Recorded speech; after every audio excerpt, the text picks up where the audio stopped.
সামনেই তোমাদের বিভিন্ন রকম কম্পিটিটিভ এক্সাম রয়েছে।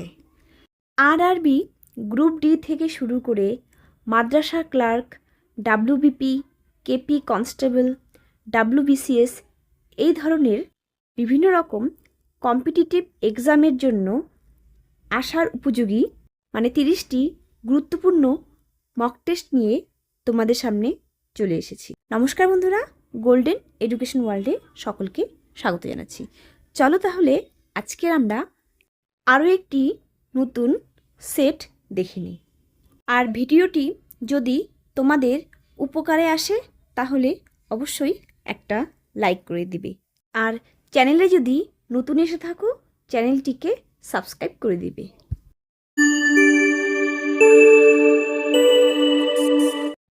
আজকের প্রথম প্রশ্ন দেখে নাও, হরপ্পা সভ্যতা কোন নদীর তীরে বিকশিত হয়েছিল? এখানে উত্তর হবে বি, সিন্ধু। এখানে মনে রাখার বিষয় যে হরপ্পা সভ্যতা মূলত সিন্ধু নদীর উপত্যকায় বিকশিত হলেও হরপ্পা শহরটি পাকিস্তানের পাঞ্জাব প্রদেশের রাভি নদীর তীরে অবস্থিত ছিল। এটি সিন্ধু নদের একটি অন্যতম প্রধান উপনদী। পরের প্রশ্ন, ভারতীয় জাতীয় কংগ্রেসের প্রথম সভাপতি কে ছিলেন? এখানে উত্তর হবে সি, ডব্লিউ.সি. ব্যানার্জি, মানে উমেশচন্দ্র ব্যানার্জি। 1885 সালের 28 থেকে 31 ডিসেম্বর বোম্বেতে, বর্তমান মুম্বাই, অনুষ্ঠিত কংগ্রেসের প্রথম অধিবেশনে তিনি সভাপতিত্ব করেন। পরের প্রশ্ন, সাইমন কমিশন ভারতে আসে? এখানে উত্তর হবে বি, 1928। স্যার জন সাইমনের নেতৃত্বে 7 সদস্যের ব্রিটিশ পার্লামেন্টারি দল সাইমন কমিশন 1928 সালের 3 ফেব্রুয়ারি ভারতে বোম্বেতে মুম্বাইয়ে আসে। পরের প্রশ্ন, অসহযোগ আন্দোলন শুরু করেন কে? এখানে উত্তর হবে বি, মহাত্মা গান্ধী। 1920 সালের 1 আগস্ট এই গণ আন্দোলন আনুষ্ঠানিকভাবে শুরু হয়। জালিয়ানওয়ালাবাগ হত্যাকাণ্ড, রাওলাট আইন এবং খিলাফত আন্দোলনের প্রেক্ষিতে ব্রিটিশ সরকারের বিরুদ্ধে অহিংসা প্রতিরোধ হিসেবে তিনি এই আন্দোলনের ডাক দেন। পরের প্রশ্ন, ভারতের কোন নদীকে দক্ষিণ গঙ্গা বলা হয়? এখানে উত্তর হবে সি, গোদাবরী। গোদাবরী নদীটির বিশালতা এবং পবিত্রতার কারণে এটি দক্ষিণ গঙ্গা বা দক্ষিণের গঙ্গা নামে পরিচিত। গোদাবরী দক্ষিণ ভারতের দীর্ঘতম এবং ভারতের দ্বিতীয় দীর্ঘতম নদী। পরের প্রশ্ন, ভারতের বৃহত্তম রাজ্য আয়তনের দিক থেকে কোনটি? এখানে উত্তর হবে সি, রাজস্থান। আয়তনের দিক থেকে ভারতের বৃহত্তম রাজ্য হল রাজস্থান। এর মোট আয়তন 3,42,239 বর্গ কিলোমিটার। এটি ভারতের পশ্চিম দিকে অবস্থিত এবং মরুভূমি অঞ্চলের জন্য পরিচিত। পরের প্রশ্ন, পশ্চিমবঙ্গের বৃহত্তম নদী কোনটি? এখানে উত্তর হলো সি, গঙ্গা। পশ্চিমবঙ্গের দীর্ঘতম নদী হলো গঙ্গা। ফারাক্কা ব্যারেজের পর যা ভাগীরথী হুগলি নামে পরিচিত। এটি রাজ্যের উত্তর থেকে দক্ষিণে প্রবাহিত হয়ে বঙ্গোপসাগরে মেশে। পরের প্রশ্ন, ভারতের সর্বোচ্চ শৃঙ্গ কোনটি? এখানে উত্তর হবে এ, কাঞ্চনজঙ্ঘা। ভারতের সর্বোচ্চ শৃঙ্গের নাম কাঞ্চনজঙ্ঘা। এটি সিকিম নেপাল সীমান্তে অবস্থিত এবং এর উচ্চতা 8,586 মিটার এবং এটি বিশ্বের তৃতীয় সর্বোচ্চ পর্বতশৃঙ্গ। পরের প্রশ্ন, জাতীয় আয়, ন্যাশনাল ইনকাম বলতে কী বোঝায়? এখানে উত্তর হবে সি, নির্দিষ্ট সময়ে উৎপাদিত মোট পণ্য ও পরিষেবার মূল্য। পরের প্রশ্ন, ভারতের পরিকল্পনা কমিশন, প্ল্যানিং কমিশন কবে বিলুপ্ত হয়? এখানে উত্তর হবে বি, 2014।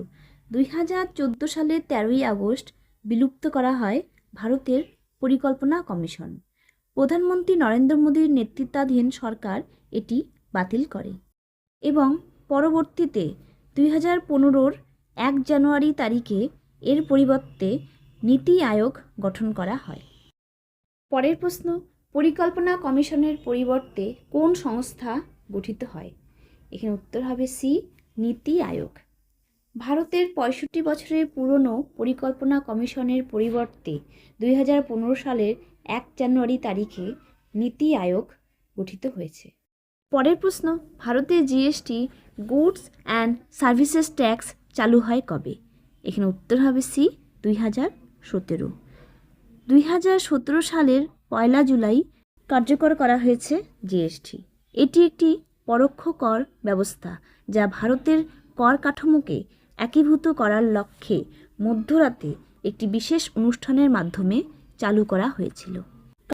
পরের প্রশ্ন, মানুষের দেহে সবচেয়ে বড় অঙ্গ কোনটি? এখানে উত্তর হবে সি, ত্বক। পরের প্রশ্ন, মানব দেহে রক্ত পরিশোধন করে কোন অঙ্গ? এখানে উত্তর হবে সি, কিডনি। পরের প্রশ্ন, পৃথিবীর বায়ুমণ্ডলে সবচেয়ে বেশি কোন গ্যাস রয়েছে? এখানে উত্তর হবে সি, নাইট্রোজেন, যা সমগ্র বায়ুমণ্ডলের প্রায় 78% অংশ দখল করে আছে। পরের প্রশ্ন, আলো কোন মাধ্যমে সবচেয়ে দ্রুত চলাচল করে? এখানে উত্তর হবে ডি, শূন্য মাধ্যম। পরের প্রশ্ন, ভারতের সংবিধানের রচয়িতা ফাদার অফ ইন্ডিয়ান কনস্টিটিউশন কে? এখানে উত্তর হবে সি, ডক্টর বি.আর. আম্বেদকর। পরের প্রশ্ন, ভারতের সংবিধানে মোট কয়টি অংশ পার্টস রয়েছে বর্তমানে? এখানে উত্তর হবে সি, 25টি। বর্তমান ভারতীয় সংবিধানে মোট 25টি অংশ রয়েছে। 1950 সালে যখন সংবিধান কার্যকর হয় তখন মূল সংবিধানে 22টি অংশ ছিল। পরের প্রশ্ন, ভারতের সংসদ কয়টি কক্ষ নিয়ে গঠিত? এখানে উত্তর হবে বি, 2টি। ভারতের সংসদ 2টি কক্ষ নিয়ে গঠিত যা দ্বিকক্ষ বিশিষ্ট আইনসভা নামে পরিচিত। এই 2টি কক্ষ হল রাজ্যসভা ও লোকসভা। পরের প্রশ্ন, সংবিধানের সংশোধন প্রক্রিয়া কোন অনুচ্ছেদে উল্লেখ আছে? এখানে উত্তর হবে বি, 368। এই অনুচ্ছেদের অধীনে সংসদ সংবিধানের যে কোনো বিধান সংশোধন, সংযোজন বা বাতিল করতে পারে। এই সংশোধনী প্রক্রিয়াটি সংসদের বিশেষ সংখ্যাগরিষ্ঠতা এবং কিছু ক্ষেত্রে রাজ্য আইনসভার অনুমোদনের মাধ্যমে সম্পন্ন হয়। পরের প্রশ্ন, অর্জুন পুরস্কার কোন ক্ষেত্রে দেওয়া হয়? এখানে উত্তর হবে সি, ক্রীড়া। 1961 সাল থেকে ভারত সরকার এই পুরস্কার প্রদান করে আসছে। পরের প্রশ্ন, ডিসকভারি অফ ইন্ডিয়া বইটির লেখক কে? এখানে উত্তর হবে বি, জওহরলাল নেহেরু। পরের প্রশ্ন, পদ্মশ্রী পুরস্কার কোন দেশের দেওয়া? এখানে উত্তর হবে বি, ভারত। এটি ভারতের 4র্থ সর্বোচ্চ অসামরিক সম্মাননা যা শিল্প, শিক্ষা, সাহিত্য, বিজ্ঞান, খেলাধুলা, সমাজসেবা ইত্যাদি ক্ষেত্রে অসাধারণ অবদানের জন্য প্রতি বছর প্রজাতন্ত্র দিবসে ঘোষণা করা হয়। এই পুরস্কার ভারতের রাষ্ট্রপতি কর্তৃক রাষ্ট্রপতির ভবনে আনুষ্ঠানিকভাবে প্রদান করা হয়। পরের প্রশ্ন, ভরতনাট্যম কোন রাজ্যের শাস্ত্রীয় নৃত্য? এখানে উত্তর হবে বি, তামিলনাড়ু। পরের প্রশ্ন, নিম্নলিখিত ইভেন্টের কোনটি 7 এপ্রিল 2026-এ আন্তর্জাতিকভাবে পালিত হয়? এখানে উত্তর হবে বি, বিশ্ব স্বাস্থ্য দিবস। পরের প্রশ্ন, কোন দেশের সাথে ভারতের বিদেশ সচিবের 8 থেকে 10 এপ্রিল 2026-এ বৈঠক এবং সম্পর্ক পর্যালোচনা উদ্দেশ্য রয়েছে? এখানে উত্তর হবে সি, যুক্তরাষ্ট্র। এই সফরের মূল উদ্দেশ্য হল ভারত যুক্তরাষ্ট্রের দ্বিপাক্ষিক সম্পর্কের সামগ্রিক পর্যালোচনা করা এবং প্রতিরক্ষা, বাণিজ্য, প্রযুক্তি ও আঞ্চলিক নিরাপত্তা সহ গুরুত্বপূর্ণ ক্ষেত্রগুলোতে সহযোগিতা আরও জোরদার করা। পরের প্রশ্ন, ভারতের কেন্দ্রীয় ব্যাংক সর্বশেষ কোন সিদ্ধান্ত নিয়েছে? এখানে উত্তর হবে বি, রেপো রেট অপরিবর্তিত রাখা। পরের প্রশ্ন, বিশ্বলোকের সংখ্যাতান্ত্রিক দৃষ্টিকোণ থেকে ওয়ার্ল্ড অটিজম অ্যাওয়ারনেস ডে কখন পালন করা হয়? এখানে উত্তর হবে বি, 2 এপ্রিল। পরের প্রশ্ন, গৌতম বুদ্ধ কোন শহরে প্রথম উপদেশ দিয়েছিলেন? এখানে উত্তর হবে বি, সারনাথ। গৌতম বুদ্ধ উত্তরপ্রদেশের বারাণসী শহরের কাছে সারনাথ গ্রামে তার প্রথম ধর্মাপদেশ দিয়েছিলেন। এই ঐতিহাসিক ঘটনাটি ধর্মচক্র প্রবর্তন নামে পরিচিত। পরের প্রশ্ন, পূর্ণ স্বরাজ প্রস্তাব গৃহীত হয়? এখানে উত্তর হবে সি, 1929। 1929 সালের 19 ডিসেম্বর পণ্ডিত জওহরলাল নেহরুর সভাপতিত্বে অনুষ্ঠিত ঐতিহাসিক লাহোর অধিবেশনে ভারতীয় জাতীয় কংগ্রেস আনুষ্ঠানিকভাবে পূর্ণ স্বরাজ বা সম্পূর্ণ স্বাধীনতার প্রস্তাব গ্রহণ করে।